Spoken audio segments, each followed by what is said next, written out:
அருண் அவர்களை ஏன் லஞ்ச ஒழிப்புத்துறை டிஜிபியா போட்டாங்க? உதயநிதியோட கைது தான் டார்கெட், வேற எதுவுமே கிடையாது. உதயநிதியை தொடணும். என்னங்க சொல்றீங்க? உதயநிதியை கைது பண்ணிடுவாங்களா?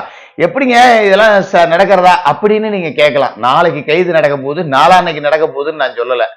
அதுக்காக தான் இப்ப அதிமுக எம்எல்ஏக்கள் எல்லாம் ராஜினாமா செஞ்சுட்டு டிவிகேல சேர்ந்துட்டு இருக்காங்க. இன்ன வரைக்கும் ஒரு 4 எம்எல்ஏக்கள் போயிருக்காங்க. இன்னும் ஒரு 5 எம்எல்ஏக்கள் வரை போகக்கூடிய சாத்தியம். கிட்டத்தட்ட திருச்சி கிழக்கோட சேர்த்து 10 தொகுதிகளுக்கு இடைத்தேர்தல் நடக்கும். அப்ப 108 இருக்கிற பலம் 118 மாறக்கூடிய வாய்ப்பு அப்படிங்கிறது சந்தோஷமா வந்து சேர்ந்துரும். திருமாவளவன் எல்லாம் கிளம்பிட்டு போனாலும் பிரச்சனை இல்லை அப்படிங்கிற அளவுக்கு ஒரு ஸ்டாண்ட கொண்டு வந்து நிப்பாட்டிடுவாங்க. திருமாவளவன் போகவும் மாட்டாரு, ஏன்னா அமைச்சர் பதவி இருக்கு, எங்க போக போறாரு. இருந்தாலும் அப்படி ஒரு மிரட்டலுக்கு நாம இடம் கொடுத்துட கூடாது அப்படிங்கிறதுக்காக தான் எம்எல்ஏக்கள் ராஜினாமா செய்யும் படலம் செங்கோட்டையன் மூலமா ஒரு பக்கம் நடந்துகிட்டு இருக்கு. சரி, இப்ப மேட்டருக்கு வருவோம். எப்படி உதயநிதியை அரெஸ்ட் பண்ண முடியும் அப்படின்னா, அது எல்லாத்துக்குமே உத்தரவாதம் கொடுத்துட்டு தான் அருண் அவர்கள் இந்த பொறுப்பை வாங்கியிருக்காரு அப்படின்னு செய்திகள் வருது. அவங்க என்னென்ன பண்ணாங்கன்னு எனக்கு தெரியும். எல்லா டாக்குமெண்ட்ஸையும் உதயநிதிக்கு எதிராக, ஸ்டாலினுக்கு எதிராக இருக்கிற எல்லா டாக்குமெண்ட்ஸையும் நான் கொடுக்குறேன்.